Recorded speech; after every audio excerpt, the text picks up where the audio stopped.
샬롬. 오늘은 예수님 탄생의 비하인드 스토리, 비화라고 할 수 있나요? 비화라고 할 수 있을지는 모르겠습니다만 다 게시되어진 말씀에 있기 때문에 몇 가지만 추려서 증거하는 시간을 갖도록 하겠습니다. 예수님은 역사의 한 시점에 이 땅에 오셨습니다. 제가 먼저도 말씀을 드렸습니다만 가장 효과적인 시대에 그 복음이 가장 확산될 수 있는 역사의 기점에, 예를 들면 아노 도미니 해서 after Christ거든요. 도미니가 라틴어로 예수 그리스도라는 말씀입니다. 퀴리어스, 주라는 말씀입니다. 그래서 예수님 오신 이후, 주후라고 하죠. 아노 도미니, 또 BC, before Christ, 주전, 예수님이 오시기 전, 이렇게 예수님의 탄생의 그 시기를 기점으로 해서 주전과 주후로 나눈다는 이 사실도 굉장히 중요한 의미 있는 그러한 그 역사적인 관점이라고 할 수가 있습니다. 그만큼 예수님은 다른 성인들과는 너무나 엄격하게 다르다는 말씀입니다. 그래서 역사의 주인이 인간이 아니라 his story, 그의 역사다, 그의 이야기다. he는 바로 his는 예수님이시죠. 예수님이 인간의 역사를 이끌어 가시는 주인공이시다. 우리가 인간이 발현해서 전쟁도 일으키고 발명품도 많이 생산하고 하나님이 주신 지혜로 여러 가지를 하면서 역사의 주인공은 바로 나다, 아니면 인간이다, 세상은 인간 중심으로 돌아간다, 이렇게 설명하는 인문주의자들도 있지만 그렇지 않습니다. 역사의 중심에는 예수님이 계시고, 그리고 예수님의 탄생을 기점으로 해서 주전 주후가 나뉜다는 사실도 이 시간에 한번 말씀을 드리겠습니다. 또한 이제 예수님 당시도 그랬지만 많은 사람들은 예수님을 사람으로 이 땅에 오시는 거에 대해서 많이 불편을 느꼈던 것 같습니다. 인간으로 오신다는 것은 뭔가 참 해석하기가 어렵다. 우리 같이 참으로 부족하고 또 허점이 많고 연약한 그런 인간의 모습으로 오시면서 그분이 하나님이시다 라고 말씀하시는 것은 뭔가 좀 맞지 않다. 그러니까 예수님은 인간으로 오신 하나님이 아니시라 원래 그냥 하나님 자체 신이신데 어떤 잠깐의 어떤 기적을 일으키셔서 마치 사람이 된 것처럼 그렇게 기적적인 발휘를 하신 것이지, 그가 원래 인간이 되신 분은 아니다. 이렇게 이제 당시의 영지주의자들의 해석입니다만 그걸 반론할 여지가 없이 예수님은 참 인간이시고 참 하나님이시죠. 본체가 하나님이시지만 인간들, 죄인을 구원하시기 위해서 사람으로 오셔서 참 사람이시죠. 참 사람으로 오셨지만은 그가 죄는 없으신 분. 인간은 허약하고 나약하고 약점투성이고 불완전하기 때문에 정말 태어나자마자 또 아담의 원죄까지 뒤집어 쓰고 나와서 정말 죄 덩어리가 굴러다니는 거나 마찬가지의 그런 죄의 속성으로 가득 차 있는데, 예수님은 여자의 후손, 성령으로 잉태되어 오신 분으로 그분은 처음부터 죄가 없으신 하나님이셨죠. 그래서 우리와 본질상 어떤 본성은 다르다고 설명을 드릴 수가 있습니다.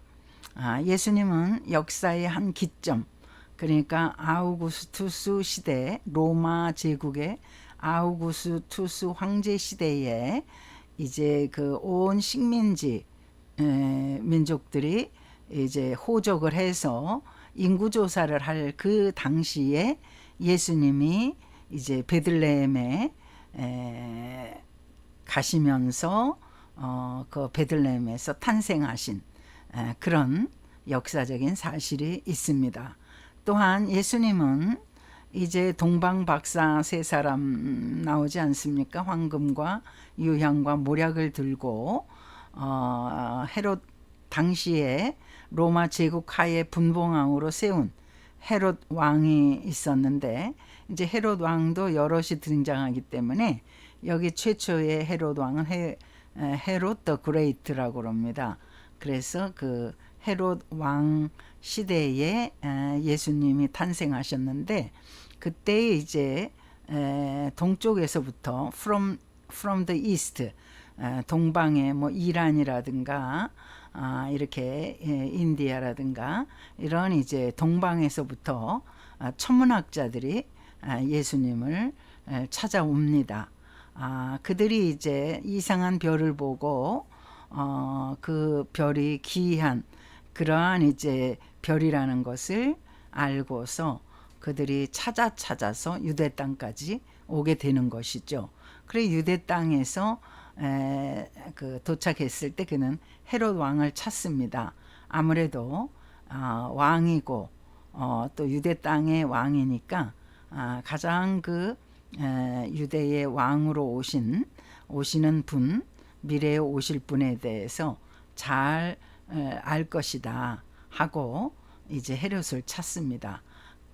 그러자 이제 헤롯은 또 이제 사람들을 불러서 이제 메시아에 대해서 묻습니다. 그 메시아가 베들레헴에서 탄생할 것을 많은 예언자들이 말씀하셨다 하는 보고를 듣자 이제 그 헤롯은 이제 유대의 왕이 자기 말고 또 이제 태어난다는 사실에 불안을 느껴서 이제 그 동방 박사들한테 이르죠. 당신이 그 유대인의 왕을 찾으면 꼭 나한테 알려주시오.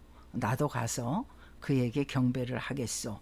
사실은 헤롯은 경배하는 게 아니라 이제 그 유대의 왕으로 온 아기를 이제 죽이고자 하는 그런 이제 계획을 숨기고 동방 박사들에게 그렇게 이제 꼭 자기를 찾을 것을 지시합니다. 그러나 이제 동방 박사들은 예수님께 황금과 모략과 유황을 드리고 경배하고 그 다음에 꿈에 이제 하나님께서 헤롯은 만나지 말고 돌아가라 이런 지시를 받고 그들은 헤롯을 다시 찾지 않습니다.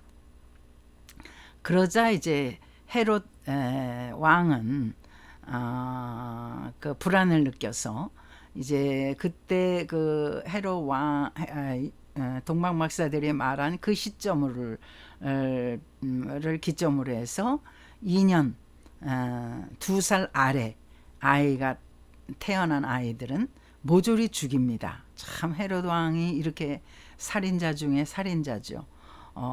그래서 꼭 그 예수님도 그 2살 아래셨기 때문에 죽으실 수밖에 없었지만은 예수님은 그렇게 허망하게 죽으실 수가 없었죠. 그 요셉이 아버지 요셉에게 꿈을 주십니다. 어떤 꿈을 주시냐면 빨리 피난하라.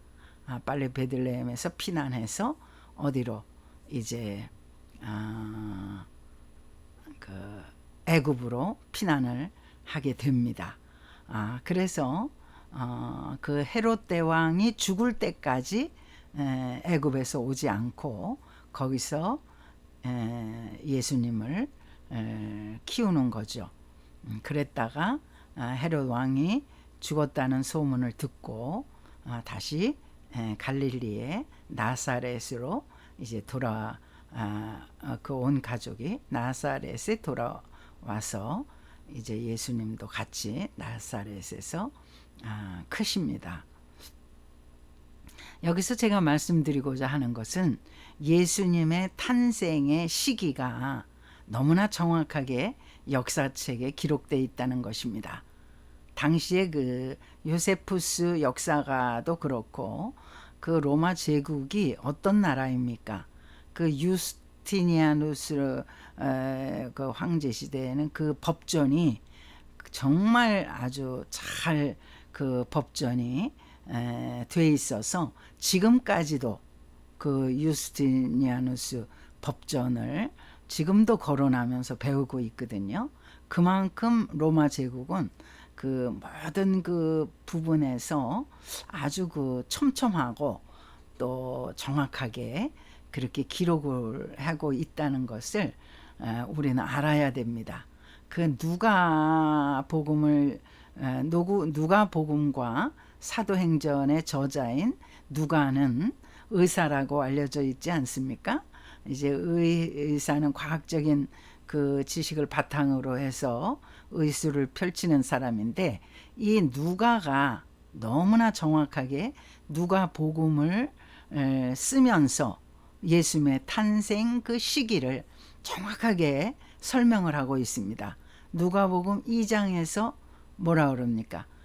아우구스투스 시대에 로마 황제 아우구스투스 시대에 인구조사가 일어나서 이제 요셉과 마리아도 이제 베들레헴으로 그 호적을 하러 길을 떠나는, 그러다가 이제 예수님이 탄생하시지 않았습니까?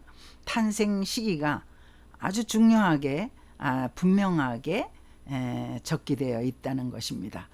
또한 누가복음 3장에도 예수님이 공생애를 시작하는 그 무렵을 설명하는데 그 예수님보다 6개월 먼저 태어난 세례 요한이 예수님을 계속 증거하지 않았습니까? 그러면서 이제 본격적으로 예수님의 공생의 사역이 세례 요한에게 물세례를 받으시고 이제 본격적으로 예수님이 공생의 사역을 시작하실 때에 그 로마 제국의 황제는 누구였느냐? 그게 나오죠. 디벨리우스 황제였다. 이거는 정말 이 역사적으로 너무나 중요한 기록이기 때문에 우리가 예수님을 믿을 때 그저 황당하게 어떤 상상으로 어떤 그 환상으로 그렇게 예수를 믿는다는 것은 너무나 우리 믿음이 허황되고 또 기초가 든든하지 못하고 부실하기 때문에 언제 어떻게 우리가 또 예수님을 떠나서 불신자로 살아갈지 정말 불안한 그러한 그 모습을 가질 수밖에 없습니다. 우리는 그래서 성경을 펼쳐놓고 배우고 알아가면서 예수님을 확실히 나의 구세주로 영접하고 믿으셔야 될 줄을 믿습니다. 예수님의 십자가와 부활까지도 많은 사람들은 참 그 추상적으로 이렇게 말을 지어내기도 하고 또 사실을 믿지를 못했습니다. 그러나 우리가 성경을 펼쳐놓고 읽으시면서 예수님을 믿어야 한다고 말씀을 드렸죠. 요한일서 4장 제가 한번 읽어드리겠습니다. 요한일서 4장 1, 2절을 제가 한번 읽어드릴게요. 사랑하는 자들아, 영을 다 믿지 말고 오직 영들이 하나님께 속하였나 분별하라. 많은 거짓 선지자가 세상에 나왔음이라. 이로써 너희가 하나님의 영을 알지니 곧 예수 그리스도께서 육체로 오신 것을 시인하는 영마다 하나님께 속한 것이요. 예수 그리스도께서 육체로 오신 것을 시인하는 영마다 하나님께 속한 것이요. 영적으로 통달한다 해가지고 꿈을 해몽을 하거나 또 무슨 구슬이나 점을 지어주거나 이렇게 하면서 혹간 또 잘 맞힌다 해가지고 굉장히 그 영적으로 능통한 사람이라고 이렇게 그 거짓 선지자들이 이렇게 참 그 범람하는 그러한 시대가 지금 시대뿐만 아니라 이전 시대에도 있었습니다. 사람이 사는 시대는 정말 그 이전이나 이후나 다 똑같습니다. 그래서 새 것은 없나니 다 옛날에 있었던 것이다. 이렇게 전도서에서는 또 말씀하시잖아요. 이전에도 그렇게 거짓 선지자들이 그 점을 치면서 아주 그 사람들을 현혹하고 미혹해서 하나님을 떠나도록 만드는데, 지금 가장 여기서 중요한 말씀이 뭐냐 하면 예수 그리스도가 육체로 오신 것을 부인하는 그 영입니다. 그러니까 예수 그리스도가 사람으로 오시지 않았다. 사람이라면 예수님을 하나님으로 믿기가 우리가 어렵지 않느냐, 이렇게 이제 그들은 해석을 합니다. 그러나 예수님이 인간으로 오시지 않으셨으면 어떻게 우리의 그 인간의 그 처절한 그 고통이나 아픔이나 그 감정이나 그 상처를 다 그 예수님이 체험하실 수가 있겠습니까? 사람으로 오셨기 때문에, 영으로가 아니라 또 하늘 보좌 높이 하나님이 계셔서 거기서 그저 인간 세상을 내려다보시는 그러한 분이 아니라 바로 인간 지구상에 인간으로 오셔서 그 인간의 연약함을 다 체휼하시고 가난함도 체휼하시고, 그분은 요셉이 목수였기 때문에 목수의 아들로서 얼마나 가난한 그 세상의 삶을 그가 살으셨기 때문에 가난한 자들은 복이 있나니, 가난한 자들은 복이 있나니 이렇게 말씀을 주셨어요. 가난한 자들은 반드시 예수를 만나서 복을 받을 것이다. 가난을 면하게 될 것이다. 충만한 은혜를 받을 것이다. 이것을 이제 주님께서 말씀하시는 거죠. 왜냐하면 그가 가난을 체험하셨기 때문에, 아픔을 체험하셨기 때문에. 히브리서 4장 그 14절에서 16까지는 그는 인간으로 오셔서 모든 것을 다 체험하셨지만은 죄는 없으시니라. 우리와 다른 점은 죄가 한 티끌만큼도 없으셨다는 게 우리와 다르지, 인간의 모든 연약함도 그분은 다 체휼하시고, 그 연약함의 그 정점이 뭡니까? 십자가에 달리신 거 아닙니까? 그분이 십자가에서 하나님의 권세를 쓰셨다면 절대 십자가에서 처참하게 연약하게 최후를 보내시지 않죠. 주님이 십자가 지시기 전에 많은 이적과 기사를 행하셨잖아요. 죽은 자까지도 살리셨잖아요. 소경이 눈을 떴고 안진뱅이가 일어나고 12년 혈류증 앓던 자들 다 고치시고, 귀신 들린 자들 귀신 쫓아내 주시고, 38년 안진뱅이도 주님께서 일으켜 주셨잖아요. 베데스다 연못의 그 안진뱅이도 일으켜 주셨잖아요. 이렇게 주님이 못하신 것이 없이 하나님의 권세를 다 발휘하신 것은 사람들로 하여금 주님이 하나님이심을, 주님이 하나님께서 보내신 중보자이심을, 구세주이심을 사람들로 믿게 하려고 그 많은 기적을 통해서 그 표적을 보여주셨잖아요.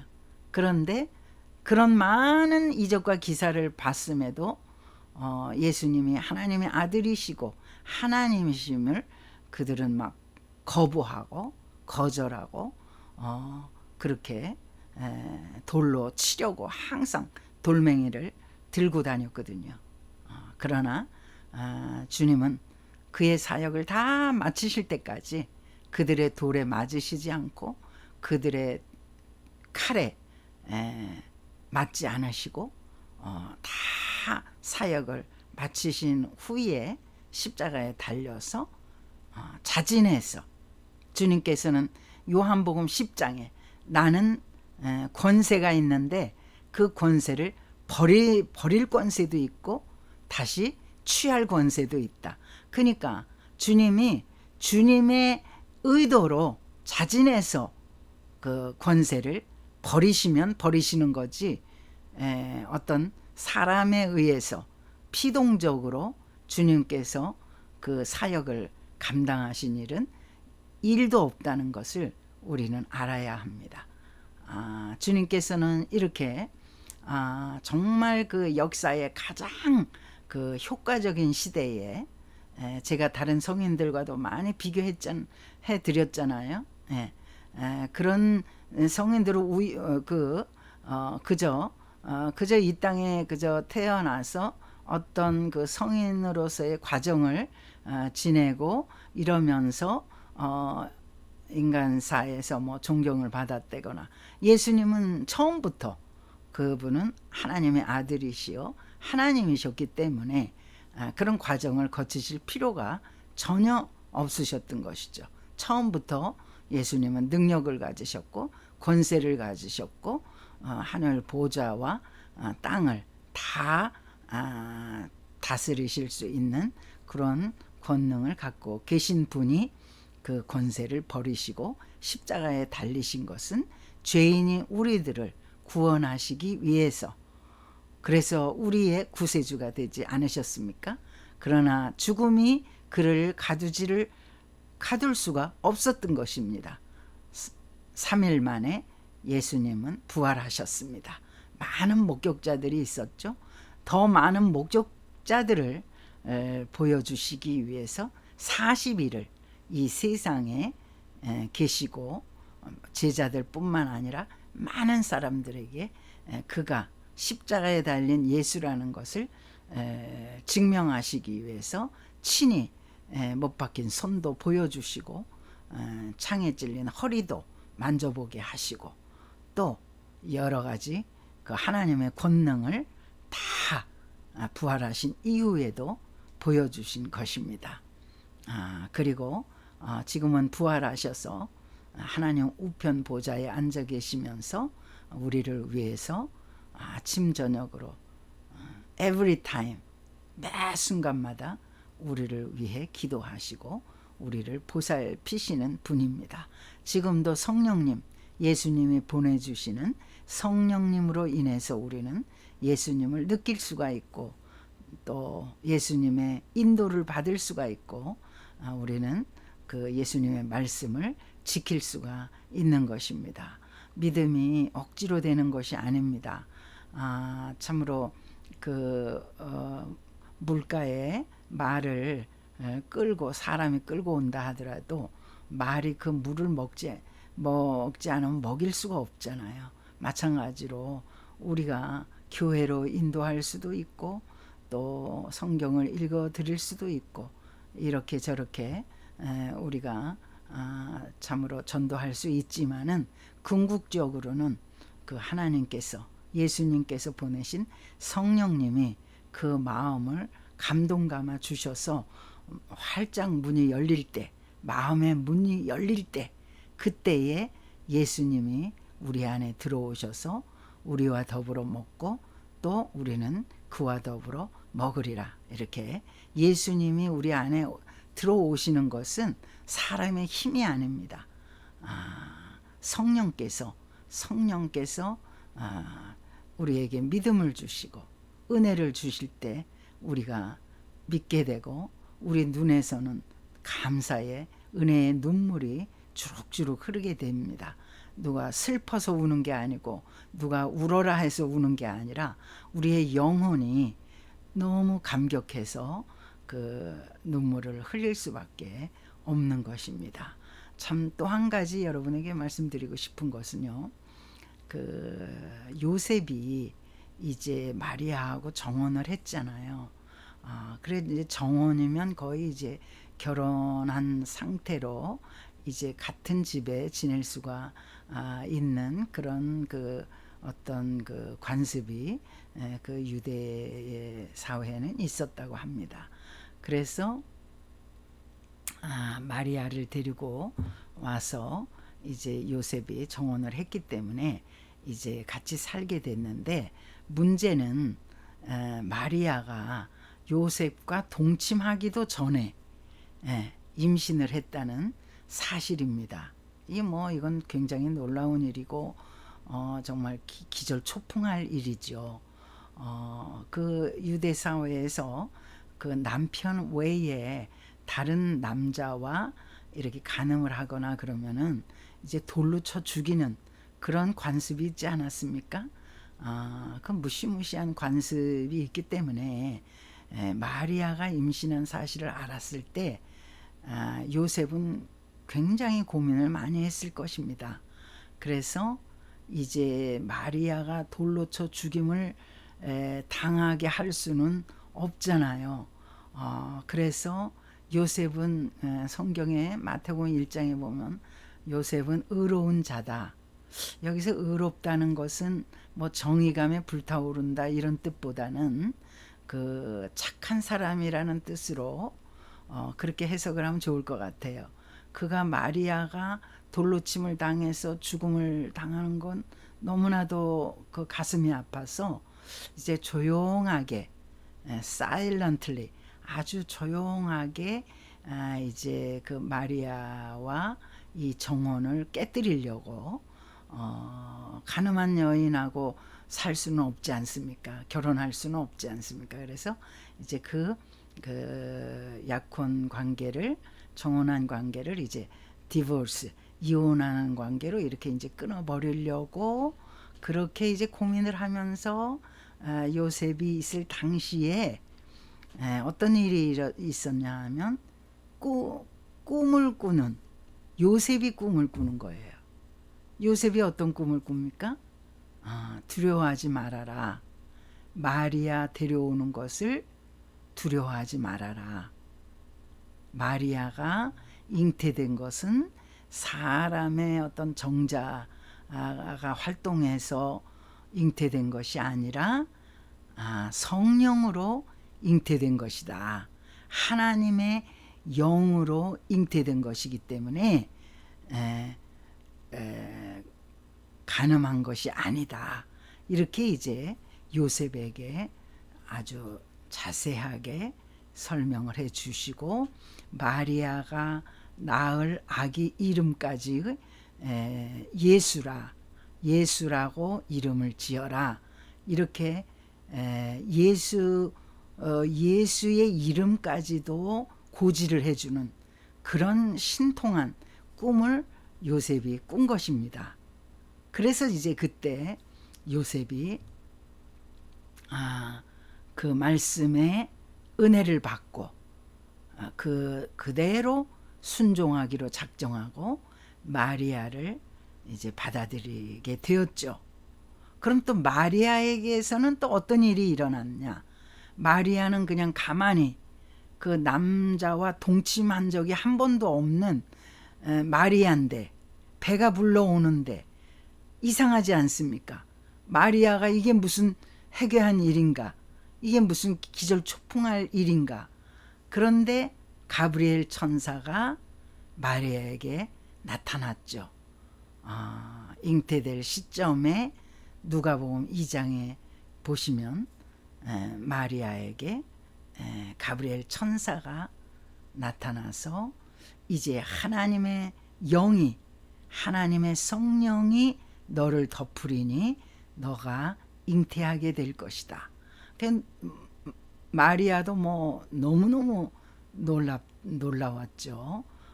그러나 마리아는 그대로 가브리엘 천사의 말씀에 순종을 합니다. 자기가 비록 비천하지만은 순종하겠나이다.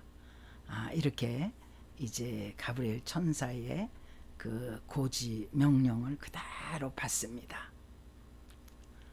그리고 이제 요셉에게, 남편이 될 요셉에게 그 사실을 말하지 않았겠습니까?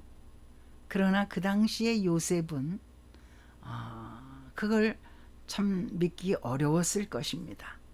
뭐 자세하게 그 부분이 부부의 그 어떤 대화 내용이 성경에는 나와 있지 않지만 따로따로 이렇게 이제 그 하나님께서 계시하시는 부분이, 마리아는 가브리엘 천사가 직접 마리아에게 말씀하는 고지고요. 그 다음에 요셉은 꿈으로 이제 마리아의 모든 변화 과정을 또 하나님께서 꿈에 그에게 설명을 해 주시는 거고요. 그렇지만 결국은 그 두 부부가 아무 그 어떤 이견이 없이 하나님의 말씀에 순종을 함으로 이렇게 놀라운 구세주가 탄생하시는 그런 역사가 일어난 것입니다. 하나님께서 하늘에서 요셉을 바라보시고 또 마리아를 바라보시고 이미 이들을 점지하신 게 아닌가. 하나님은 능치 못한 부분이 없으시잖아요. 다 사람의 중심도 다 꿰뚫고 계시기 때문에 그 의롭고 착한 요셉, 또 순종적인 여인 마리아, 이 부부로 이렇게 맺게 하시고, 또 그 육신의 부모로 예수님이 잘 그 태어나서 자랄 수 있게 그렇게 하시고, 때가 차서 이제 십자가에 달려 죽으시고 부활하시고 승천하시기까지 이 모든 부분들이 너무나 물 흐르듯이 자연스럽고도 은혜롭고 정말 신실하게 믿을 만하게 이루어졌다는 사실, 이 사실을 우리는 말씀을 통해서 알지만 또 역사책에도 나와 있고 또 인간 역사의 가장 중심에 예수님의 탄생 부분이 있음을 정말 우리는 기억하셔야 할 것입니다. 믿음이 흔들릴 때마다 이 예수님의 탄생 스토리를 그 정독하시고 읽어가시면서